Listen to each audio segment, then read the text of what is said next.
Good morning বান্ধৱীসকল। আজি মোৰ পিঠা খাবলৈ মন গ'ল। মই ৰাতিপুৱাই এইখিনি আনি থোৱা আছিলে, জহা চাউল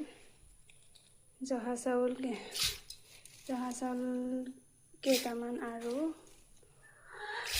এই বৰা কেইটামান কোমলাই থওঁ। তাৰপিছত পিঠা কেইটামান বনাই খাম বুলি ভাবিছোঁ। আৰু চাউলখিনি অকণমান টাইম কোমলাই পেলাই প্ৰায় 20 মিনিটমান কোমলালোঁ। এতিয়া পানীখিনি ভালদৰে ধুই কৰি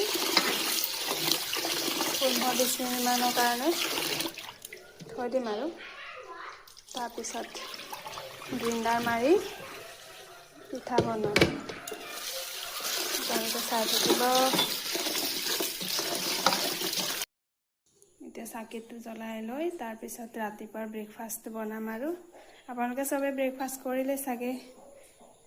মোৰ অকণমান দেৰি হয় ব্ৰেকফাষ্ট কৰাত। আজিতো অকণমান দেৰি হ'বই। আৰু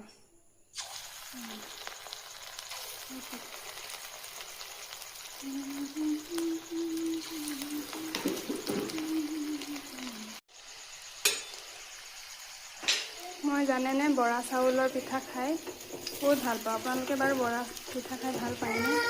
কিন্তু মোৰ এই ক্ৰিস্পি হ'ব। আৰু এই ল'ৰাটো আমনি কৰি আছে। বান্ধৱীসকল, মোৰ পিঠা ৰেডি হৈ গ'ল খাবলৈ। আৰু আছে অকণমান, কিন্তু বাবুৱে শুবলৈ আমনি কৰি আছে। তাতকৈ খুৱাওঁগৈ। বাবা মন কৰিলে। আজি পালেঙৰ পৰা পৰিলে। বায়েকে নেচালে, পঢ়ি আছিলে ওচৰত, কান্দিলে, চকুত ভাগৰ লাগিলে, শুই গ'ল। ধন্যবাদ শেষলৈকে চোৱাৰ বাবে। Thank U.